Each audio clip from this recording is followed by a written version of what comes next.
Me encuentro en el libro de 2 de Timoteo, en el capítulo 3. Leeremos del verso 1 al 5. Y la palabra de Dios dice: también debes saber esto, que en los postreros días, ahora, vendrán tiempos peligrosos. Vaya si lo son. Habrán hombres amadores de sí mismos, avaros, vanagloriosos, soberbios, blasfemos, desobedientes a los padres, ingratos, impíos, sin afecto natural, implacables, calumniadores, intemperantes, crueles, aborrecedores de lo bueno, traidores, impetuosos, infatuados, amadores de los deleites más que de Dios. Especial atención al verso 5. Tendrán apariencia de piedad, pero negarán la eficacia de ella. A estos evita. Estoy convencido de que estamos de acuerdo en que estamos viviendo los tiempos finales de este mundo, esperando la venida del Señor Jesús. Y el enemigo ha tenido apuradamente que estar inventando una y que otra estrategia con tal de engañar, si es posible, a ti y a mí, los escogidos, dice Marcos 13. De esa cuenta han surgido diferentes corrientes desde hace algún tiempo ya para desviar una verdadera relación con el Señor. Entre ellos, por ejemplo, la reencarnación, el misticismo, las experiencias cercanas a la muerte, esos que dicen que vieron un túnel y regresan y tratando de dar con esto más formalidad a la existencia de un alma que no muere, sino que todavía sigue viviendo, solo que de forma incorpórea. Ya lo hemos estado estudiando. Aparte de eso, también aquellos que, no renunciando a aceptar que su ser querido está descansando y que los muertos nada saben, quieren tratar de seguir teniendo una relación con ellos y consultan a los muertos y se basan de personas que les sirven de medios de comunicación. Durante esta semana se estarán estudiando un poquito más en detalle algunos de estos aspectos para poder desenmascarar el engaño que hay detrás de ellos. Yo solo voy a hacer una referencia rápida a uno que es muy evidente porque es lo que hemos estado estudiando durante esta semana respecto a lo de los muertos. Pero atención, al final, en la parte que más me interesa, es la que se pasa por alto con mucha frecuencia. Pero vayamos entonces a Isaías en el capítulo 8 y el verso 19. La palabra de Dios habla allí, nos encontramos acerca de ese deseo de querer hablar con los muertos. Es algo pues que ya desde siempre prácticamente se ha querido establecer esa comunicación en el afán de que les extrañamos y que queremos nuevamente tener una relación con ellos. Pero la palabra de Dios dice en Isaías, en el capítulo 8 y el verso 19, si os dijeren, preguntad a los encantadores y a los adivinos que susurran hablando, responded, ¿no consultará el pueblo a su Dios? ¿Consultará a los muertos por los vivos? Pero si Eclesiastés claramente nos ha dicho que los muertos nada saben. He aquí entonces a continuación la clave que no solamente sirve para botar en tierra esta creencia, sino que todas aquellas que no están basadas en la palabra de Dios. Y es el verso 20 del mismo capítulo 8 de Isaías. A la ley y al testimonio. Si no dijeren conforme a esto, es porque no les ha amanecido. Aclaremos un punto, pongamos un poquito más claro este verso. A la ley.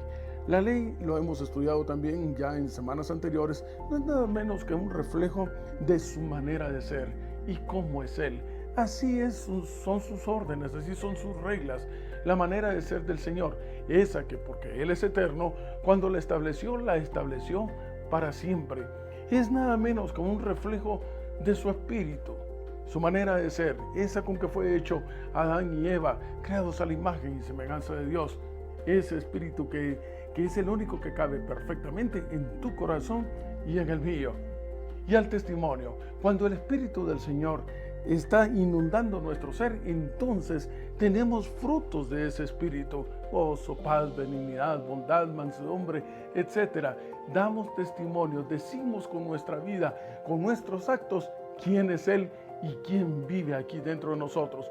Y si si cada una de estas creencias, de estas tendencias, de estas corrientes no está de acuerdo a lo que establece entonces en relación íntima con el Espíritu de Dios y proyecta los frutos de ese Espíritu, entonces este individuo, estas creencias todavía se encuentran en tinieblas porque no hay relación entre la luz y las tinieblas. Ahora bien, hay una estrategia que en verdad le ha sido más efectiva al enemigo. Aclaremos este punto. Ustedes, tal y como lo estábamos viendo en 2 de Timoteo, pues no estarán tan alarmados respecto a los que son calumniadores, infatuados, pendencieros, desobedientes a los padres. Es algo que diariamente estamos conviviendo con este tipo de sociedad. No es nada nuevo. El problema es lo que encontramos en el libro de 2 de Corintios, en el capítulo 11, el verso 13 al 15, que por cierto es el texto que sirve de base introductoria para la lección de esta semana. Estamos en 2 de Corintios.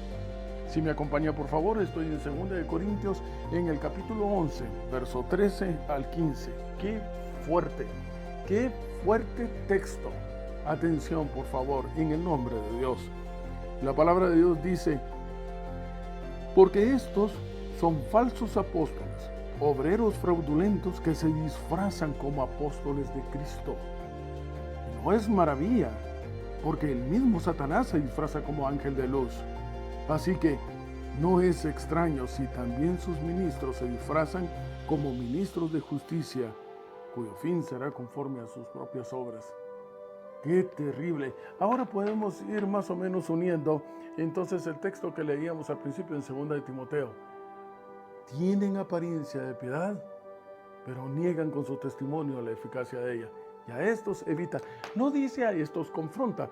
Y voy a hacer una pequeña pausa aquí para hacer un llamado y un señalamiento directo a aquellas personas o a aquellos grupos que desperdician el tiempo levantándose, criticando a los líderes de las iglesias, haciéndoles ver sus posibles errores.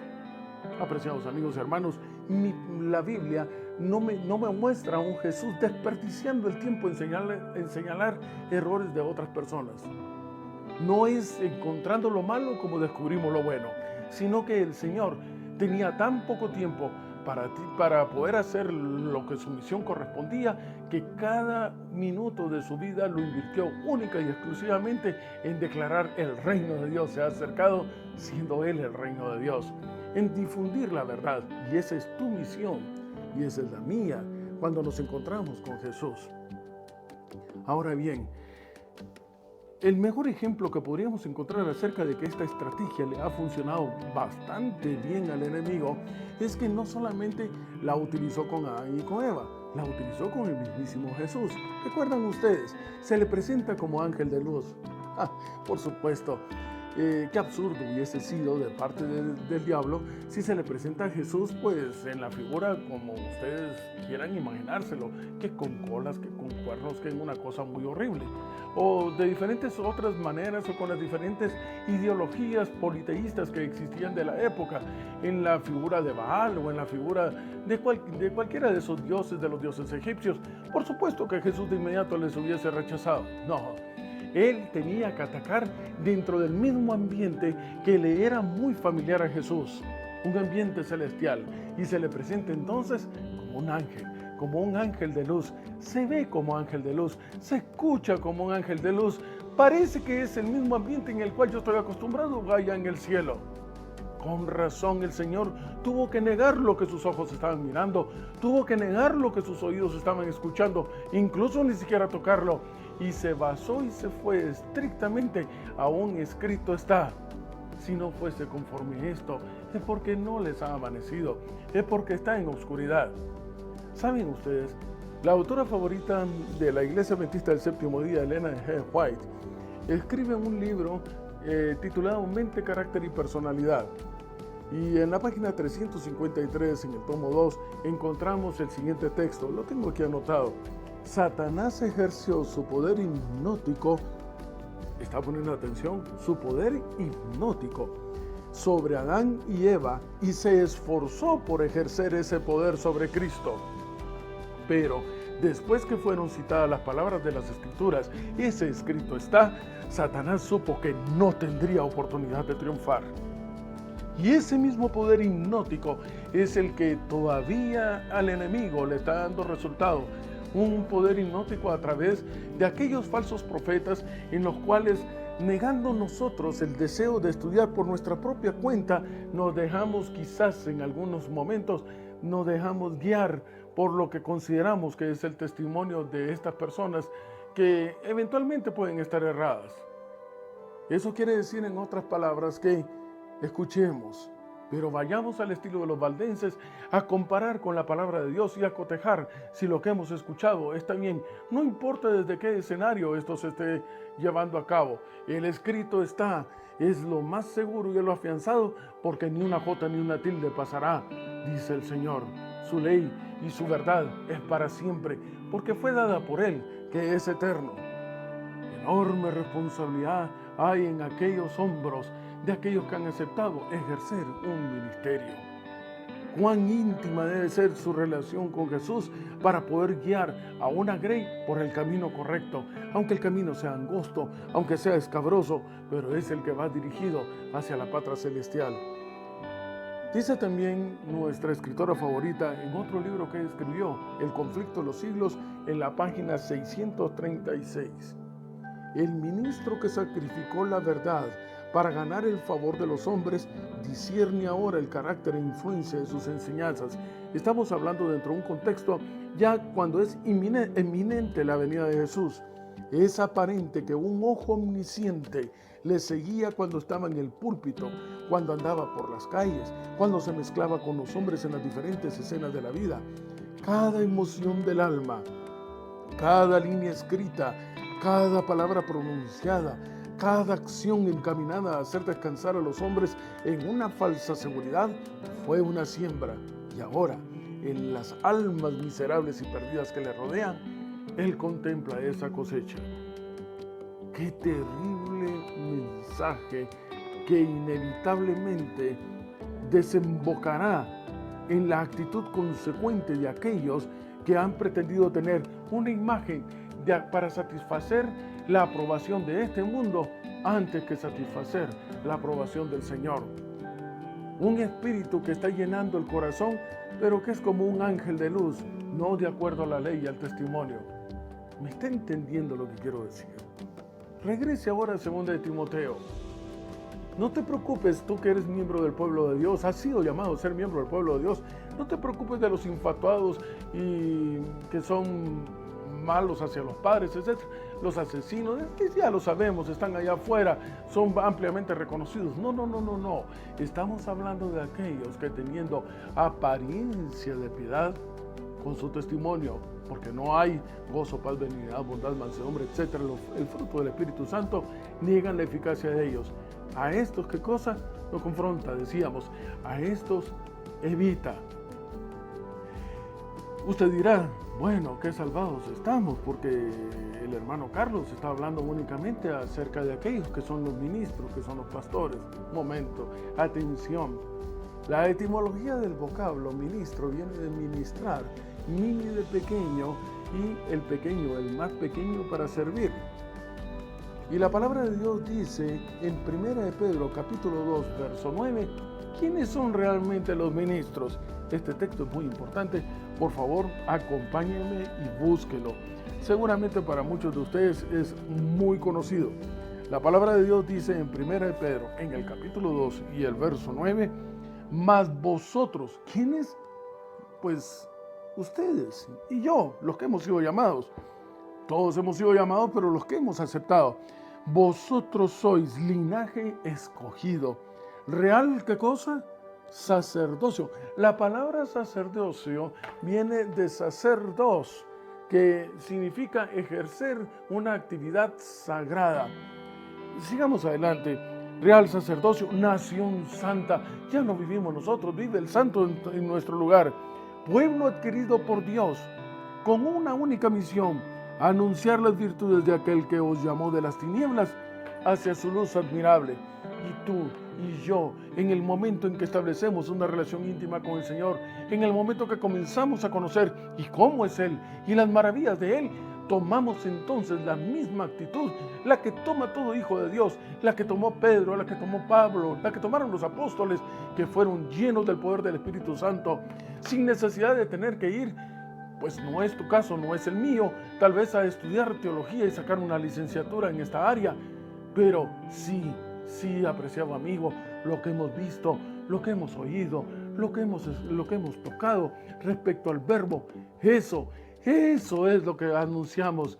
Cuán grandes cosas Él está haciendo en mi vida, lo que hace día a día, las maravillas, esas, exactamente esas, que tú, si haces un poco de memoria, puedes empezar a contarle a tu vecino, a tu propia familia, por qué crees en Jesús, por qué crees en el poder de Dios, por qué crees que se ha manifestado en tu vida cuando hay cosas tan extraordinarias que suceden día a día con nosotros.